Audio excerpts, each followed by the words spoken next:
ఈరోజు జాతీయ బీసీ సంక్షేమ సంఘం అధ్యక్షులు రాజ్యసభ సభ్యులు ఆర్ కృష్ణ గారి ఆదేశాల మేరకు తెలంగాణ రాష్ట్రం మొత్తం బంద్ను కలెక్టరేట్లో ముట్టడి చేయడం జరిగింది. ఎందుకంటే మూడు డిమాండ్లు ప్రధానమైనది 42% రిజర్వేషన్లు, ప్రధానంగా చట్టబద్ధంగా రాజ్యాంగబద్ధంగా న్యాయబద్ధంగా ఎలక్షన్లకు వెళ్ళాలనేది ప్రధానమైనటువంటి డిమాండ్.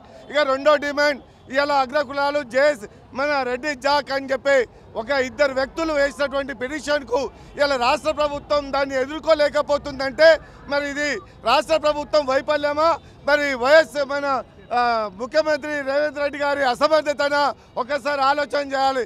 ఎందుకంటే బీసీలు 56% ఉన్నటువంటి బీసీ బిడ్డలు ఇలా రేవంత్ రెడ్డి వైపు ఎదురు చూస్తున్నారు.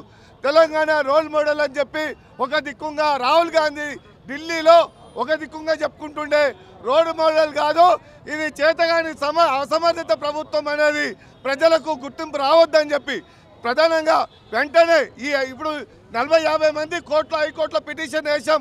అవన్నీ కూడా వాదనలు వినాలి. అవన్నీ వినకుండా ఎక్కడికక్కడ స్టేలు ఇవ్వడం, ఇవాళ అగ్రకులాలే ఇలా జడ్జీలు ఉండడం, బీసీల నోటికాడి బుక్క నేలపాలు చేయడం అనేది సరైన పద్ధతి కాదు. వెంటనే ఇది చట్టబద్ధంగా ఇవ్వకపోతే ఆర్ కృష్ణ నేతృత్వంలో రాష్ట్ర వ్యాప్తంగా తెలంగాణ అగ్నిగుండం అవుతుందని చెప్పి హెచ్చరిస్తున్నాం.